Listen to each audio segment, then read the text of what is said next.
ह बकचोद लड़का के बकचोद बोली जे वीडियो के दिल पर केहू ना ले। ई वीडियो सिर्फ इंटरटेनमेंट खातिर बा। आई वीडियो अच्छा लगे तो चैनल को सब्सक्राइब कीजिएगा और लाल बटन से दबा दीजिएगा। लहंगा से झरो झरो पानी। ए भैया तू जेकरा के पानी कहता ना ओकरा माल कहल जाला माल। न मारबो सही तो बोलौ ह ए चा हां तो ए भौजी हमरो ना जड़िए के मन करता जवानिया में। रुको जरा सबर करो, बोला धक्का बुक्की नहीं करने का, आराम से लेने का। हाँ चली न पलंगवा पे भोंक दे हम छुरी। देबे के परी हमके राजा मजदूरी। तो होके मजदूरी का ओइसे तो हम बढ़ा के दे।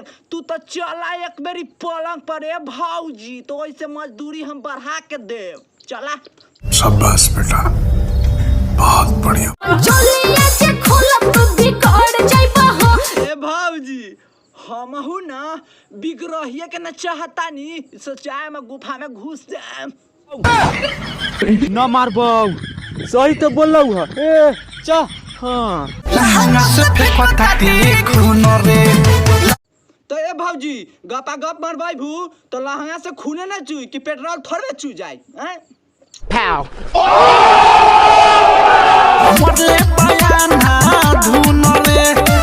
तब तक पुआ जैसन फूल गल है हो न भौजी, तब तक पुआ जैसन फूल गल हो। समझ रहे हो, समझ रहे हो आप, समझ रहे हो। दुनिया में के बाउन का जैसन इंसान हो। आजकल भोजपुरी इंडस्ट्री में ना फेमस होने के लिए कोई कुछ भी करने के लिए तैयार। कोई टैटू बनवा लेती है तो कोई मरवाइयो लेती है। भोजपुरी इंडस्ट्री में फेमस होने के लिए कुछ भी कर रही है।